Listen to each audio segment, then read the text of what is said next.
Summer is here, the sun's in the sky, the weather is warm, and that gives me a hankering for one of my favorite dishes ever, ceviche! Now, most people make a ceviche using only shrimp, but I like to add a little bit of twist to it, and I like to add a little bit of whitefish to mine. Now, this is a sway fillet, which is a farmed catfish from Southeast Asia, but I find it to be really affordable, really delicious, and you can use this in place of something other whitefish like cod or like tilapia. We're gonna break down that fish into these tiny little bite-sized pieces and then go ahead and add them to a bowl. And then we're gonna take 8 ounces of de-shelled and detailed shrimp and do the exact same. Add those to our bowl. Then we're gonna take our handy dandy juicer and we're gonna add the juice of 6-ish limes. You wanna make sure there's just enough lime juice to cover everything. And then once you have all that lime juice squeezed in there, we're gonna go ahead and cover this.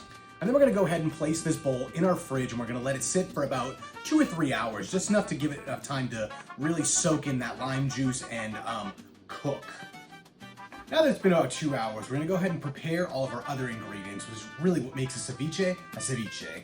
We got Roma tomatoes, red onion, cucumbers, and as much cilantro as you're legally allowed to have. They always hit each other in the, I don't know. I hate juggling, it's stupid. Cucumbers get cut in half, and then using a tip of the spoon, we're gonna go ahead and dig out all of the wet seeds from the center. Then once you're done, those are gonna get a nice fine dice. Our Roma tomatoes are gonna get cut into quarters, and then using a paring knife, we're gonna go ahead and do the same thing and cut all of the seeds. Tomatoes get a similar treatment. Now, I'm only gonna use half of this red onion here, but we're gonna get a similar fine dice. And finally, our massive amounts of cilantro. Quick taste just to make sure it's done. And then we're just gonna take all that and we're gonna strain off the liquid.